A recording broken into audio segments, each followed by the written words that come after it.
It's a general rule across Western society that you shouldn't marry your brother. Has anyone in here married their nobody here has married their brother? Nobody. You don't marry your brother. Unfortunately, Ilhan Omar has. It is starting to break forth. And Donald Trump, Donald Trump, he starts teasing stuff. People tell him he's a racist, and 2 years later, they're like, oh, the racist guy got it all right. Well, look at this from Donald Trump. Ilhan Omar's country of Somalia is plagued by a lack of central government control, persistent poverty, hunger, resurgent terrorism, piracy, decades of civil war, corruption, and pervasive violence. 70% of the population lives in extreme poverty and widespread food insecurity. All of this, and Ilhan Omar tells us how to run America. P.S. Wasn't she the one that married her brother in order to gain citizenship? What scum we have in our country telling us what to do and how to do it. What you are seeing right there is her, Ilhan Omar's, marriage license application. The mainstream media always is basically an airlock. All of us out here on the internet, crazy internet people on the Wild West frontier of everything, we're just talking about trying to work it through. We get some things right, some things wrong. But generally, whether it's COVID or Russia,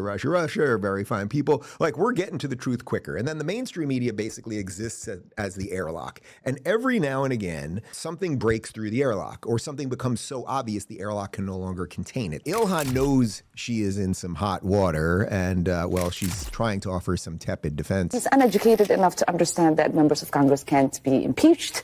When you have Nancy and Randy saying, we're on it, we're going to impeach her, when they're saying they're going to deport me, knowing full well that you cannot deport an American citizen.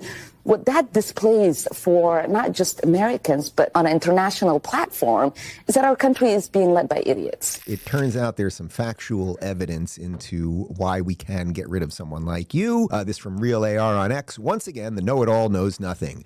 A naturalized citizen can lose their citizenship through a process called denaturalization, which could potentially lead to a deportation if certain conditions are met. Examples include providing false information during the naturalization process, committing serious crimes, treason or terrorism-related offenses could trigger denaturalization proceedings. So she married her brother for immigration purposes for her brother, so that could qualify as that. And then as it pertains to terrorism or some of those other things, I think I don't have evidence of this. This is my belief around her and Rashida Tlaib and some of these other people. They are going to find high-level coordination between people like them and these NGOs that are putting people out on the streets, that are working with, it's the Hamas crew and the Antifa crew that are committing acts of domestic terrorism and violence and much more.